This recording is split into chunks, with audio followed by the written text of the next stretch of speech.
Bonjour, aujourd'hui c'est une petite note champêtre et un peu humoristique concernant notre bergère de Domrémy, la Vierge envoyée par le ciel pour chasser les Anglais du territoire français. Alors, à cette image de la Vierge est associée l'image des moutons. Le mouton c'est un animal sympathique, plutôt attendrissant, très décoratif, tout ce qu'il faut pour rendre le personnage sympathique. Hélas, à Domrémy en 1429, à l'époque des faits, il n'y avait pas de moutons. Cette imagerie est totalement mensongère. Des bandes d'Anglais, de Soudards, dominent et ravagent la région.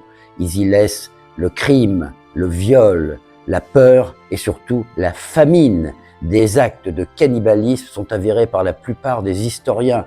Je vais vous lire un texte extrait d'un célèbre ouvrage qui s'appelle Le Journal d'un bourgeois de Paris. Je vous le dis. Sur des tas de fumier, vous pouviez trouver de ci, de là, 20 ou 30 enfants, garçons et filles, mourant de faim et de froid, que les chiens, les loups, les porcs ou les humains mangeaient.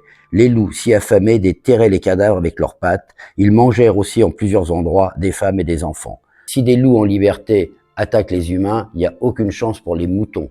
Donc cette histoire de vierge entourée de moutons dans des verdoyantes prairies est totalement fausse, mensongère. Et les inventeurs de la célèbre bergère qui vient délivrer la France ne manquaient ni d'humour ni de cynisme en inventant cette histoire quand on sait la période de terreur et de famine traversée par les pauvres gens à cette période.